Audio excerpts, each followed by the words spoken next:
Hello friends. This is our first lecture on epistemological studies. Here we will be dealing with every single topic which are small in size yet very important. And we would be dealing with each and every topics in a hair-splitting manner and in short lecture. This series will be continuing parallel with other series, which helps you in completing your syllabus holistically. So today our topic of discussion is rationalism. What is rationalism? Rationalism is any view appealing to intellectual and deductive reason, as opposed to sensory experience or any religious teachings, as the source of knowledge or justification. Thus, it holds that some propositions are knowable by us by intuition alone, while others are knowable by being deduced through valid arguments from intuited propositions.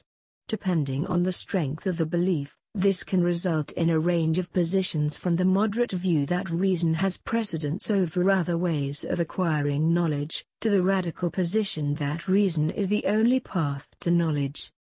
Rationalism relies on the idea that reality has a rational structure in that all aspects of it can be grasped through mathematical and logical principles, and not simply through sensory experience.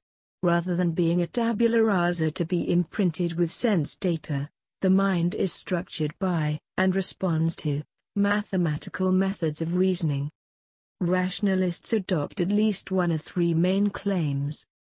Intuition/deduction. Some propositions are knowable by us by intuition alone, while others are knowable by being deduced from intuited propositions. Some rationalists take intuition to be infallible, claiming that whatever we intuit must be true. Others allow for the possibility of false intuited propositions. Some claim that only mathematics can be knowable by intuition and deduction, some that ethical truths can also be intuited. Some more radical rationalists maintain that a whole range of metaphysical claims, like the existence of God, free will and the duality of mind and body, are included within the range of intuition and deduction. Innate knowledge. We have knowledge of some truths as part of our innate rational nature. Experiences may trigger a process by which we bring this knowledge to consciousness, but the experiences do not provide us with the knowledge itself, which has in some way been with us all along. Some rationalists claim that we gained this innate knowledge in an earlier existence, some that God provided us with it at creation, and others that it is part of our nature through natural selection. Innate concepts. Some of the concepts, as opposed to actual knowledge, we employ are part of our innate rational nature.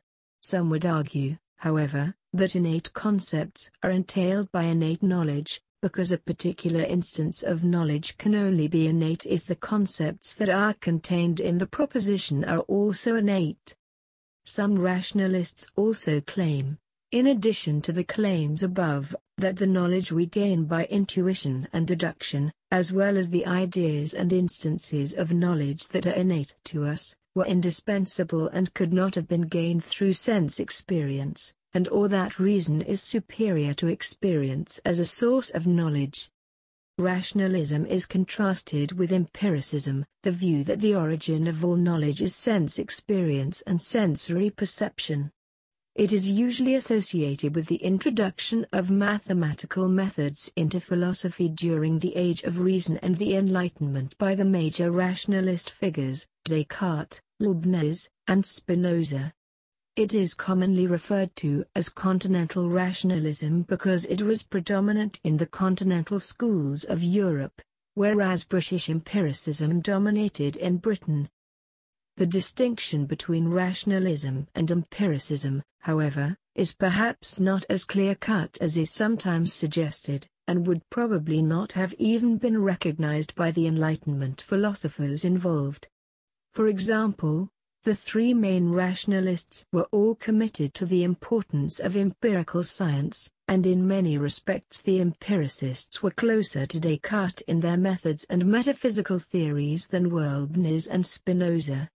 Both Leibniz and Spinoza asserted that, in principle, All knowledge, including scientific knowledge, could be gained through the use of reason alone, though they both observed that this was not possible in practice for human beings, except in specific areas such as mathematics. Now let's talk about the history of empiricism. While the roots of rationalism may go back to the Eleatics and Pythagoreans of ancient Greece, or at least to Socrates, Plato, Aristotle and the Neoplatonists, the definitive formulation of the theory had to wait until the 17th century philosophers of the Age of Reason. René Descartes is one of the earliest and best-known proponents of rationalism. He believed that knowledge of eternal truths, for example mathematics and the epistemological and metaphysical foundations of the sciences, could be attained by reason alone, without the need for any sensory experience. Other knowledge, for example the knowledge of physics, required experience of the world, aided by the scientific method, a moderate rationalist position. For instance, his famous dictum cogito ergo sum, I think, therefore I am, is a conclusion reached a priori and not through an inference from experience. Descartes held that some ideas, innate ideas, come from God, others ideas are derived from sensory experience, and still others are fictitious, or created by the imagination. Of these, the only ideas which are certainly valid, according to Descartes, are those which are innate. Baruch Spinoza expanded upon Descartes' basic principles of rationalism. His philosophy centered on several principles, most of which relied on his notion that God is the only absolute substance, similar to Descartes' conception of God, and that substance is composed of two attributes, thought and extension. He believed that all aspects of the natural world, including man, were modes of the eternal substance of God, and can therefore only be known through pure thought or reason. Gottfried Leibniz attempted to rectify what he saw as some of the problems that were not settled by Descartes by combining Descartes' work with Aristotle's notion of form and his own conception of the universe as composed of monads.